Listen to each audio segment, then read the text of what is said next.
नमस्कार। Commerce with doctor V के इस मंच पर आप सभी का हार्दिक स्वागत है, अभिनंदन है और वंदन है। आज हम क्लास 11th बिजनेस स्टडीज़ का दूसरा वीडियो लेक्चर शुरू करने जा रहे हैं। इस क्लास में हम जो कुछ सीखने वाले हैं वह है objective of business, economic, social, human and national objectives.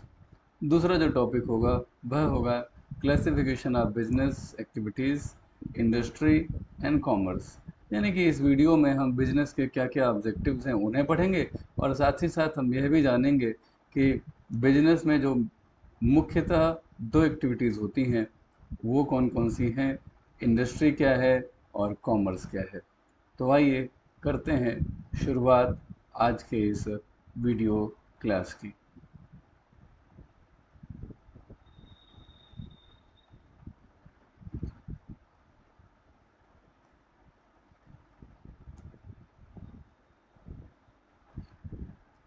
Objectives of business,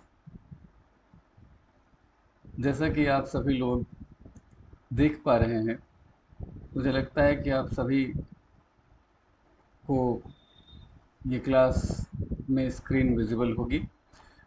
objectives business के क्या होते हैं? Business are not only profit driven, they also serve multiple other objective. देखिए, जनरली बिजनेस जब कोई व्यक्ति करता है तो उसका एक ही ऑब्जेक्टिव होता है और वो क्या होता है? Profit making. लेकिन बिजनेस केवल और केवल प्रॉफिट ड्राइवन नहीं होते हैं, यानी कि केवल प्रॉफिट से ही संचालित नहीं होते हैं। इनके कुछ और भी मल्टीपल ऑब्जेक्टिव्स होते हैं जो कि बिजनेस सर्व करते हैं। लेकिन सबसे पहले जो सबसे ज़रूरी है वह है इकोनॉमिक ऑब्जेक्टिव्स। ये बेसिकली रिलेटेड होते हैं अर्निंग से और मनी के यूज़ से। तो आइए हम जानते हैं कि इकोनॉमिक ऑब्जेक्टिव्स क्या होते हैं। जैसा कि अभी मैंने बोला, ज़्यादातर लोग हम में से जब बात करते हैं बिजनेस के ऑब्जेक्टिव की तो उन्हें लगता है कि the objective of business is to earn profit. So earning profit is just one objective out of the category economic objective. So this is the very first one, earning profit. It means this is the objective, because without profit no business can survive in the long run. अगर profit नहीं होगा तो कोई भी business लंबे समय में survive नहीं कर पाएगा, एग्जिस्ट नहीं कर पाएगा। दूसरा इकोनॉमिक ऑब्जेक्टिव होता है मार्केट क्रिएशन। मार्केट क्रिएशन का मतलब होता है बाजार बनाना। अब ये बाजार बनाना से क्या मतलब है? इसका मतलब है कि आप जो भी प्रोडक्ट बनाते हैं और बेचते हैं, या यूं कहें कि खरीद करके कहीं बेचते हैं, उसके लिए नए नए बाजार ढूंढना, उनकी पहचान करना। Identifying new markets and customer needs helps business grow. तो इकोनॉमिक ऑब्जेक्टिव में दूसरा है मार्केट क्रिएशन। यहाँ पर आपको नए नए मार्केट आइडेंटिफाई करने होंगे और वहाँ पर जो आपके प्रोस्पेक्टिव कस्टमर्स हैं, या यूँ कहें कि जो एग्जिस्टिंग कस्टमर्स हैं, उनकी नीड्स क्या हैं उन्हें समझना। इस तरह से बिजनेस को ग्रो करने में ये मददगार होता है। एक तीसरा इकोनॉमिक ऑब्जेक्टिव होता है innovation. Innovation means introducing something new and useful that was not existent earlier. Business must continuously improve their products and processes. Whatever the product we are producing in, we are supposed to keep our products updated. It means the product should be improved. Each and every environmental change should improve our product. So product should be improved, and thus the innovation. Innovation is means it means anything if it is new, it is called as innovated, right? तो innovation, ये तीन चीज़ें हैं, तीन objectives हैं जो economic objective का part हैं। अर्निंग प्रॉफिट, मार्केट क्रिएशन और इनोवेशन। बिजनेस में लगातार नए नए आइडियाज़, नए नए डिज़ाइन, नए नए यूजेस, यूटिलिटी आपको अपने प्रोडक्ट में और प्रोसेस में ऐड करना होगा। और एक जो अगला हमारा ऑब्जेक्टिव है वह ऑब्जेक्टिव होता है ऑप्टिमल यूज़ ऑफ रिसोर्सेज। देखिए, बिजनेस में जो इकोनॉमिक ऑब्जेक्टिव्स हैं उनमें फोर्थ है optimal resources use. It means अगर आप वेस्टेज को मिनिमाइज कर पाते हो, तो अल्टीमेटली आपकी प्रोडक्टिविटी इंप्रूव हो ही जाएगी। और अगर आपकी प्रोडक्टिविटी इंप्रूव है इन टर्म्स ऑफ क्वांटिटी, माने संख्या में भी आपका प्रोडक्शन अगर बढ़ रहा है, एंड क्वालिटी, यानी कि आपका प्रोडक्ट जो है वह क्वालिटेटिवली भी बहुत अच्छा है और संख्या में भी आप ज़्यादा प्रोड्यूस कर पा रहे हो, ऐसा अगर आप चाहते हो, तो आपका जो एक ऑब्जेक्टिव है कि वेस्टेज मिनिमम होना चाहिए। वेस्टेज किन किन चीज़ों का होता है? जितने भी हमारे रिसोर्सेज होते हैं प्रोडक्शन के, उन सब का वेस्टेज हो सकता है। तो ये कौन कौन से रिसोर्सेज होते हैं आपको पता ही होगा कि यहाँ रॉ मटेरियल लगता है। जब कभी भी हम प्रोडक्शन करते हैं तो क्या लगता है? रॉ मटेरियल लगता है। रॉ मटेरियल के अलावा आपको पता होगा लेबरर लगते हैं। तो लेबरर का वेस्टेज कैसे होता है? मान लिया किसी लेबरर को कुछ रॉ मटेरियल चाहिए और वो रॉ मटेरियल आपके यहाँ स्टॉक में ही नहीं है, तो लेबरर उस समय तक खाली बैठे रहेंगे। इस तरह से ये लेबरर के आवर्स का, वर्किंग आवर्स का वेस्टेज होगा। जो रॉ मटेरियल है, अगर लेबरर या वर्कर्स जो हैं वो ट्रेंड नहीं है, तो ये हो सकता है कि वो रॉ मटेरियल वो ख़राब कर रहे हों, यानी कि पूरा यूज़ ना कर पा रहे हों उसको, प्रोडक्शन प्रोसेस के दौरान वो ख़राब हो रहा हो, पड़ा रह रहा है कहीं इधर उधर। तो इस तरह से समटाइम्स कभी कभी वेस्टेज होता है।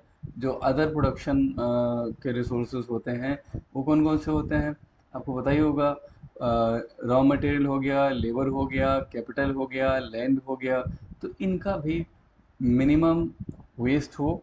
ऐसा नहीं है कि प्रोडक्शन प्रोसेस में आप वेस्टेज को ज़ीरो कर पाएँ, that is something next to impossible. But yes, you can, if you can minimize the wastage of material, the resources of production, then ultimately you will be able to improve productivity in terms of quantity as well as quality. अब एक example यहाँ दिया गया है Apple Apple incorporation का, और ये innovate करता है कॉन्स्टेंटली खुद को। आप देखते हैं एप्पल का ब्रांडिंग कितनी गजब की है, and this is due to the innovation that the Apple incorporation, basically international corporation, they introduces with their products, right. So releasing newer versions of product. अब देखिए अक्सर खबर में आता रहता है कि एप्पल आईफोन का ये वर्जन आ रहा है, ये लेटेस्ट वर्जन आ रहा है। ये एक हाइप बनी रहती है जो कस्टमर्स हैं उनके दिमाग में कि एप्पल अपना ये वाला नया मॉडल लॉन्च कर रहा है, जल्दी से जल्दी सबसे पहले हम हों खरीदने वाले। तो ये एक तरीका है जिस तरह से आप अपने ब्रांड को आ, और चमका सकते हैं, और अगर ब्रांडिंग ठीक से हो गई तो प्रॉफिट अर्निंग अपने आप हो जाएगा। तो आप देख सकते हैं इकोनॉमिक ऑब्जेक्टिव में अर्निंग प्रॉफिट हो गया, मार्केट का क्रिएशन हो गया जिसमें नए नए बाजार आप बनाते हैं, कस्टमर्स की नीड्स को समझ समझ सकते हैं, इस तरह से बिजनेस को ग्रो कर पाएंगे। इनोवेटिव आइडियाज़ आपको अपने प्रोडक्शन के दौरान और प्रोसेसेस में इंट्रोड्यूस करने ही होंगे। और optimal resources use means minimum wastage of resources आपको करना होगा। Resources raw material, labour, land, capital होते हैं। और अगर ऐसा हो पाता है, मिनिमम वेस्टेज होता है रिसोर्सेज का, तो प्रोडक्टिविटी अपने आप बढ़ जाएगी, क्वांटिटेटिवली भी और क्वालिटेटिवली भी। ठीक है। तो इकोनॉमिक ऑब्जेक्टिव्स के बाद अब हम पढ़ते हैं क्या? Social objective. उम्मीद करते हैं इकोनॉमिक ऑब्जेक्टिव आपको समझ में आ गए होंगे। यहाँ जो मटेरियल आप देख पा रहे हैं, ये मटेरियल एकदम टू द पॉइंट है। अगर आप इतना मटेरियल तैयार कर लेते हैं, अच्छे से पहले समझ लें और फिर अगर आप इसे लर्न कर लेते हैं, तो मुझे लगता है कि किसी भी एग्जामिनेशन में आप ये टॉपिक्स जब लिखेंगे तो आपको कहीं कोई दिक्कत नहीं होगी। आप 100% मार्क्स स्कोर करने में बिल्कुल भी पीछे नहीं होंगे। तो सोशल ऑब्जेक्टिव्स क्या होते हैं किसी बिजनेस के? पहला ऑब्जेक्टिव है providing quality products. It means supplying goods that are safe. Quality products means अच्छे प्रोडक्ट्स, गुणवत्ता परक प्रोडक्ट, ऐसे प्रोडक्ट जो सेफ हों। पता लगे आप एक कुकर खरीद करके लाए, बड़ा उत्साह के साथ आपने सोचा कि आज हम कुकर में बढ़िया सी सब्जी बनाएंगे, और आपने भरा ही था, पहली सीटी आने से पहले ही जो कुकर था वो बम का गोला बन गया और ब्लास्ट हो गया। अब आपके पूरे किचन में ही सब्जी सब्जी चारों तरफ पीली पीली नज़र आ रही है और आपका सिर लाल हो चुका है। तो ये क्वालिटेटिव प्रोडक्ट नहीं कहा जाएगा। ठीक है। Supplying goods that are safe, the first quality check. दूसरा, the product must be durable. आप जो भी प्रोडक्ट लेकर के आए हैं, मान लिया कुकर बहुत बढ़िया चला, लेकिन 7-5 दिन बाद उसमें गैस बननी बंद हो गई, या वो टूट गया, फूट गया, कट गया, कुछ भी हो गया ऐसा, तो ये ड्यूरेबल नहीं है। दूसरा, रीजनेबिलिटी, रीजनेबली प्राइस्ड। और जो प्रोडक्ट सेफ हों, ड्यूरेबल हों, उनका प्राइसिंग जो है वो कभी भी मतलब ओवर प्राइस्ड नहीं होने चाहिए, रीजनेबली प्राइस्ड होने चाहिए। ठीक है, तो इस तरह से माना जाएगा कि आपने सोशल ऑब्जेक्टिव में पहला जो ऑब्जेक्टिव था, प्रोवाइडिंग क्वालिटी प्रोडक्ट्स, इस ऑब्जेक्टिव को पूरा कर लिया। दूसरा जो बिजनेस का सोशल ऑब्जेक्टिव है वो है फेयर ट्रेड प्रैक्टिसेस, यानी कि मल ट्रेड प्रैक्टिसेस आपको नहीं करनी है, यानी कि ख़राब प्रैक्टिसेस नहीं करनी है, फेयर ट्रेड प्रैक्टिसेस ही अपने बिजनेस में आपको इंट्रोड्यूस करनी है। It means avoiding exploitation of workers and customers. ना तो कस्टमर्स का शोषण करेंगे एक्सप्लॉयटेशन, और ना ही वर्कर का करेंगे। मल प्रैक्टिसेस जब वर्कर्स के साथ होती हैं तो उन्हें कम से कम सैलरी दी जाती है, उनको अच्छी वर्किंग कंडीशन नहीं दी जाती है, और कोशिश की जाती है कि उन्हें ज़्यादा से ज़्यादा एंगेज रखा जाए, कम से कम सैलरी दी जाए, अच्छी सुविधाएं भी नहीं दी जाती हैं। माने पर्पज़ होता है कम से कम सैलरी दे करके ज़्यादा से ज़्यादा काम कराना, इसी को एक्सप्लॉयटेशन ऑफ वर्कर्स बोलते हैं, इसे अवॉइड करना। कस्टमर्स के साथ क्या क्या हो सकता है?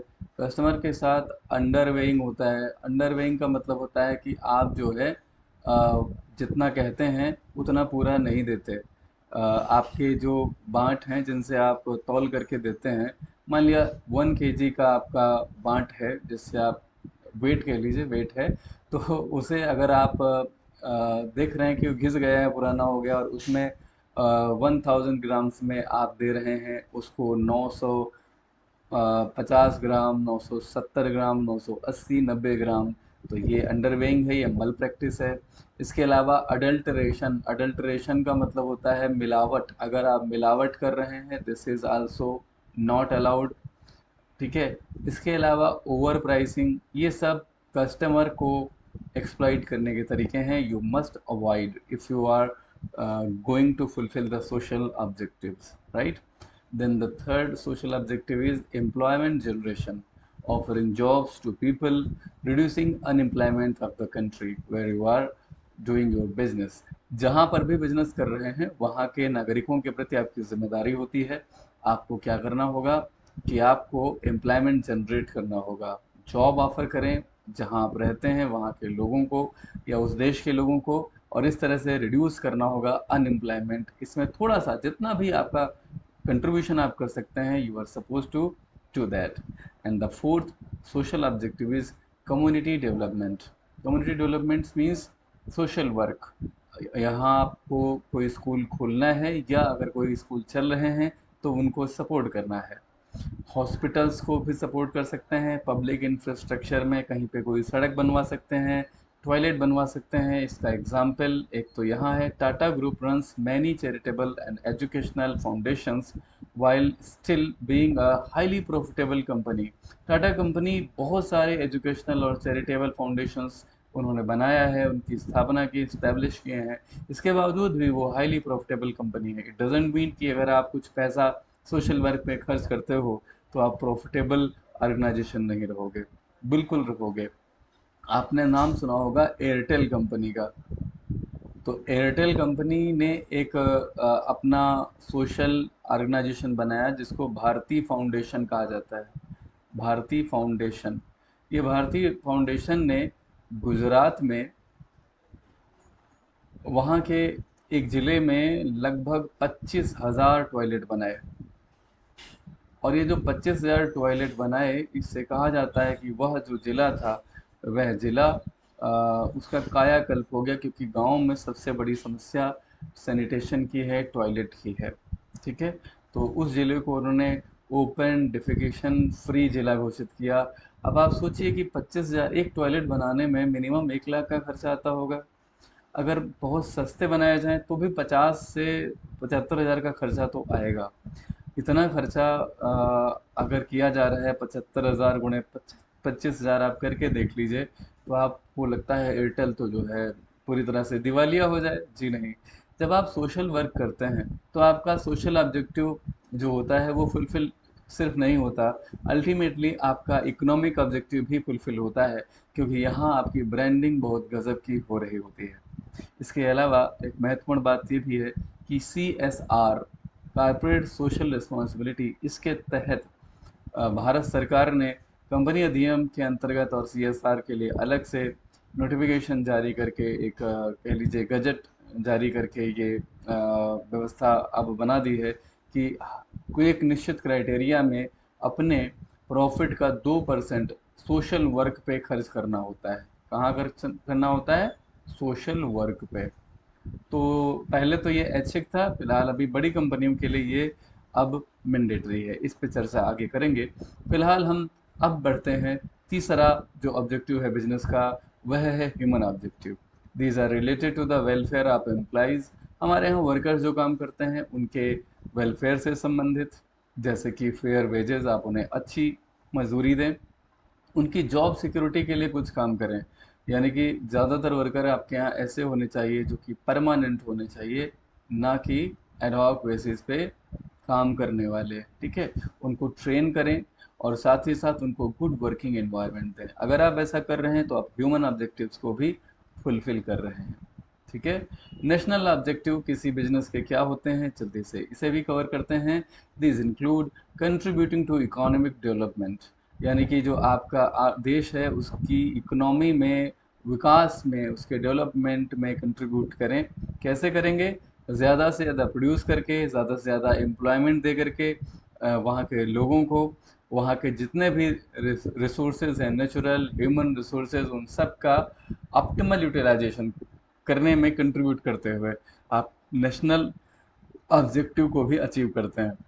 इतना ही नहीं कि आप केवल इकोनॉमिक डेवलपमेंट में कंट्रीब्यूट करें, आप अपने कंट्री को सेल्फ रिलायंट भी बना सकते हैं through local production, promoting exports. अपने देश में जिन प्रोडक्ट्स का यूज़ होता है, अगर आप वो प्रोड्यूस करते हो तो उसे लोकल प्रोडक्शन कहा जाता है। लेकिन अगर आप ऐसे प्रोडक्ट्स बनाते हो जिन्हें विदेश में आप बेच सकते हैं, इसका मतलब है कि आप एक्सपोर्ट कर सकते हैं, उसको प्रमोट करते हुए भी आप नेशनल ऑब्जेक्टिव्स को पूरा कर सकते हैं। कैसे? अगर किसी कंट्री का जो एक्सपोर्ट होता है, अगर एक्सपोर्ट जो है वह ज़्यादा हो जाए इंपोर्ट से, राइट, तो क्या होगा? वह कंट्री जो है इकोनॉमिकली स्ट्रॉन्गर माना जाता है, उस कंट्री की इकोनॉमी अच्छी मानी जाती है और वह कंट्री फाइनेंशियली भी स्ट्रॉन्ग माना जाता है। जैसे संयुक्त राष्ट्र अमेरिका, USA की खास बात यह है कि वह आज देशों का राजा बना बैठा हुआ है। कैसे? क्योंकि उसका एक्सपोर्ट से जो होने वाली रेवेन्यू है, वो जो वो इंपोर्ट करता है उससे काफ़ी ज़्यादा है। तो उसका जो बैलेंस ऑफ पेमेंट है, बैलेंस ऑफ पेमेंट जो है वो बेसिकली क्या है? वो फेवरेबल है। फेवरेबल का मतलब है प्लस में है। जाहिर सी बात है, जैसे एक्सपोर्ट को एक्सपेंस मान लीजिए, आप इसे एक्सपेंसेस मान लीजिए, और इंपोर्ट, सॉरी, एक्सपोर्ट को आप मानिए रेवेन्यू। जब आप एक्सपोर्ट करते हैं यानी विदेशों में माल बेचते हैं, तो अगर आप विदेशों में माल बेच रहे हैं तो एक्सपोर्ट को आप मान लीजिए रेवेन्यू। जब आप कहीं पे भी गुड्स बेचोगे तो पैसा आएगा, और इंपोर्ट का मतलब है आप कहीं से खरीद के लाओगे किसी दूसरे देश से, तो वो उसे आप मान लीजिए एक्सपेंसेस। तो अगर आप देखिए रेवेन्यू आपकी ज़्यादा हो एक्सपेंसेस से, तो क्या होता है? फाइनेंशियली आप स्ट्रांग होते हैं। कोई भी व्यक्ति जिसकी रेवेन्यू इनकम ज़्यादा है एक्सपेंसेस से, तो वो फाइनेंशियली स्ट्रांग होगा। सिमिलरली कंट्रीज जब एक्सपोर्ट ज़्यादा करते हैं और इंपोर्ट कम करते हैं, तो वो फाइनेंशियली स्ट्रांग होते हैं। इस तरह से आप जब एक्सपोर्ट को प्रमोट करते हो तो आप नेशनल ऑब्जेक्टिव्स को फुलफिल करने में मदद करते हो। बैलेंस्ड रीजनल डेवलपमेंट इसका बड़ा टॉपिक है, फिर भी मैं 10 सेकेंड में इसे समझाने की कोशिश करता हूँ। आप देखते हैं देश के कुछ एरियाज़, वहाँ पे इंडस्ट्रियल डेवलपमेंट बहुत ज़्यादा हो चुका है, वहाँ ढेर सारी इंडस्ट्रीज़ लगी हैं, और कुछ एरियाज़ ऐसे हैं जहाँ पर इंडस्ट्रीज़ ना के बराबर हैं। तो इसको बोला जाता है अनबैलेंस्ड रीजनल डेवलपमेंट। हम अगर एक बिजनेस यूनिट हैं, तो जहाँ जहाँ अभी इंडस्ट्रियलाइजेशन नहीं हुआ है, ठीक है, वहाँ जा कर के अगर हम इंडस्ट्रियलाइजेशन करने के लिए क्या करते हैं? कोई इंडस्ट्री सेटअप कर देते हैं, यानी वहाँ पर इंडस्ट्री कोई लगाते हैं जहाँ पर ऐसे एरियाज़ हैं जहाँ अभी अंडर डेवलप्ड एरियाज़ हैं, जहाँ इंडस्ट्रियलाइजेशन नहीं हुआ है। तो इस तरह से हम वहाँ पर भी डेवलपमेंट करेंगे, इंडस्ट्रियल डेवलपमेंट करेंगे, तो बैलेंस लाने में हम मदद करेंगे। कई रीजन्स ऐसे हैं जहाँ पर इंडस्ट्रीज नहीं लगी, वहाँ इंडस्ट्रीज की स्थापना करके हम बैलेंस रीजनल डेवलपमेंट में सरकार की मदद कर सकते हैं। तो इस तरह से एक गुड बिजनेस जो होता है, a good business balances it's goals, अपने जो गोल्स हैं इकोनॉमिक, ह्यूमन, नेशनल, सोशल, इन सभी को बैलेंस करता है। यस, अर्निंग प्रॉफिट तो जरूरी है ही, while being socially responsible, profit कमाइए लेकिन सोशली रिस्पॉन्सिबल रहिए, एम्प्लॉइज फ्रेंडली रहिए और नेशनली प्रोडक्टिव रहिए, तो आप निश्चित रूप से अपने बिजनेस को हमेशा के लिए टॉप पर रख सकेंगे। तो ये टॉपिक उम्मीद करते हैं आपको समझ में आया होगा। आगे बढ़ते हैं क्लासिफिकेशन ऑफ बिजनेस एक्टिविटीज़ पे। जो बिजनेस है, इसमें जो भी एक्टिविटीज़ की जाती हैं, अगर हम उन्हें क्लासीफाई करें तो दो कैटेगरी बनेगी, इंडस्ट्री और कॉमर्स। ठीक है, इंडस्ट्री क्या होती है? Industries are concern with the production of goods and services. Goods और सर्विसेज दोनों प्रोड्यूस कर सकते हैं, या केवल गुड्स या केवल सर्विस भी प्रोड्यूस आप कर रहे हैं तो भी आप इंडस्ट्री के अंतर्गत ही आएंगे। जैसे एलजी है, सैमसंग है, ये मोबाइल बनाते हैं, गुड्स बनाते हैं, ये भी इंडस्ट्री है। कोई कंपनी है, मान लेते हैं रिलायंस है, अगर वो सर्विस के तौर पे इलेक्ट्रिसिटी सप्लाई देती है, या एयरटेल है, ये क्या करते हैं, ये आपको टेलीकॉम सर्विसेज देते हैं, है ना, टेलीफोनिक सर्विसेज देते हैं, तो ये भी इंडस्ट्री है, राइट। तो आप समझ गए होंगे कि गुड्स और इंडस्ट्री, सॉरी, गुड्स और सर्विसेज दोनों को प्रोड्यूस करने वाली कंपनियां इंडस्ट्री का पार्ट होती हैं। इंडस्ट्री के टाइप की अगर हम बात करें तो प्राइमरी इंडस्ट्री जो होती है, ये क्या करता है, ये नेचुरल रिसोर्सेज को एक्सप्लॉइट करता है, यूज़ करता है। अब ये नेचुरल रिसोर्सेज को यूज़ करने का तात्पर्य क्या होता है? जैसे आपने फिशिंग की तो आपने तालाब से, समंदर से, नदियों से मछलियाँ निकाली। अगर आपने फार्मिंग की तो आपने खेत से, मिट्टी से क्या किया, फूड ग्रेन प्रोड्यूस किया। माइनिंग, जहाँ पर आपको कहीं पे कोल माइन है, ठीक है, कहीं पे कुछ मेटल्स हैं, जैसे गोल्ड माइन है, सिल्वर माइन है, और भी मेटल्स होते हैं, तो उनकी जो माइंस होती हैं वहाँ से एक्सट्रैक्ट करना नेचुरल रिसोर्सेज को, ये प्राइमरी इंडस्ट्री का पार्ट है। प्राइमरी इंडस्ट्री से जो भी गुड्स या प्रोडक्ट निकलता है, जो प्रोडक्शन होता है, वो रॉ मटेरियल बनता है सेकेंडरी इंडस्ट्री में। सेकेंडरी इंडस्ट्री जो होती हैं, अच्छा अगर हम बात करें कि ये जो प्राइमरी इंडस्ट्री होती हैं, ये इनके क्या टाइप होते हैं, तो ये जो इंडस्ट्री होती हैं, ये बेसिकली एक्सट्रैक्टिव इंडस्ट्री हो सकती हैं, ये एक्सट्रैक्शन का काम कर सकती हैं, या ये जो इंडस्ट्रीज होती हैं, ये बेसिकली जेनेटिक इंडस्ट्री हो सकती हैं। ठीक है, जेनेटिक इंडस्ट्रीज में जहाँ पे ये बेसिकली क्या कर रहे होंगे, ब्रीडिंग और रियरिंग कर रहे होंगे, जैसे कैटल्स वगैरह है, वो भी प्राइमरी इंडस्ट्री का ही पार्ट होता है, फार्मिंग के अंतर्गत वो आता है। तो आप उन्हें जेनेटिक इंडस्ट्री और एक्सट्रैक्टिव इंडस्ट्री में बांट सकते हो। अब सेकेंडरी इंडस्ट्री में एक इंडस्ट्री, एक पार्ट है मैन्युफैक्चरिंग। ये क्या करते हैं, ये प्रोडक्शन करेंगे, चाहे कार का करें, चाहे मोबाइल का करें, या किसी भी चीज़ का करें, यहाँ पर प्रोडक्शन होगा। टेक्सटाइल का प्रोडक्शन यानी कि कपड़ों का प्रोडक्शन करना, कार का करना, मोबाइल का करना, जितने भी गुड्स हैं उनका प्रोडक्शन करना मैन्युफैक्चरिंग है। कंस्ट्रक्शन और मैन्युफैक्चरिंग में क्या अंतर होता है? जब आप बिल्डिंग बनाते हो, ब्रिजेस बनाते हो, रोड बनाते हो, डैम बनाते हो, इंफ्रास्ट्रक्चरल डेवलपमेंट करते हो, ये कंस्ट्रक्शन है। तो कंस्ट्रक्शन या मैन्युफैक्चरिंग, इसमें जो बिजनेस लगे हुए हैं उनको सेकेंडरी इंडस्ट्री का पार्ट माना जाएगा। टर्शियरी इंडस्ट्री, इसको सर्विस इंडस्ट्री भी कहा जाता है, ये प्रोवाइड करता है सपोर्ट सर्विसेज, जैसे ट्रांसपोर्ट है, बैंकिंग है, हेल्थ केयर है। तो आपने इंडस्ट्री के ये तीन टाइप देख लिए, मुझे लगता है ये समझ गए होंगे। इंडस्ट्री के अलावा बिजनेस का दूसरा हिस्सा जो है वह है कॉमर्स। कॉमर्स जो है वह भी बेसिकली सर्विस से रिलेटेड है, लेकिन जो टर्शरी सर्विसेज आपने अभी जो पढ़ी हैं, वो चाहे बोलें टर्शरी सर्विसेज, चाहे ऑक्सिलरीज टू ट्रेड बोलें, वो एक ही बात है। अलग अलग कैटेगरी में हम अलग अलग रूप में पढ़ते हैं, लेकिन ट्रेड क्या है इसे हम जानेंगे, उससे पहले कॉमर्स के बारे में बहुत संक्षेप में जान लेते हैं। वन लाइनर जो क्वेश्चन है उनके लिए ये परफेक्ट आंसर है। अभी आंसर के लिए टेंशन ना लीजिए कि क्या लिखना है, यहाँ तो मैटर बहुत कम है। मैं आपको अलग अलग क्वेश्चन के according very short, short, long question answer सबके अकॉर्डिंग, जितने भी एग्जाम में इंपॉर्टेंट क्वेश्चंस होते हैं पूरा मैटर उपलब्ध करवाऊंगा। अगर आपको कोई समझ में नहीं आया तो ऑन डिमांड वीडियो बना करके उन क्वेश्चंस को जो मैं आपको पीडीएफ उपलब्ध करवाऊंगा उसमें एक्सप्लेन भी करूंगा, डोंट वरी फॉर दैट। ठीक है, अभी आप कॉन्सेप्ट को समझने पर फोकस कीजिए। तो कॉमर्स क्या है? It includes all activities that help in the exchange of goods and services. ध्यान से सुनिएगा, गुड्स और सर्विसेज, इनका exchange. What does this mean exchange? Exchange का मतलब होता है किसी गुड्स को एक जगह से बाई करना और दूसरी जगह सेल कर देना। तो जब आप किसी गुड्स को बाई करते हैं और सेल करते हैं तो ऐसा करने के बीच में भी बहुत सारी एक्टिविटीज होती हैं। यहाँ पर बहुत सारी एक्टिविटीज होंगी, बहुत सारी काम होंगे।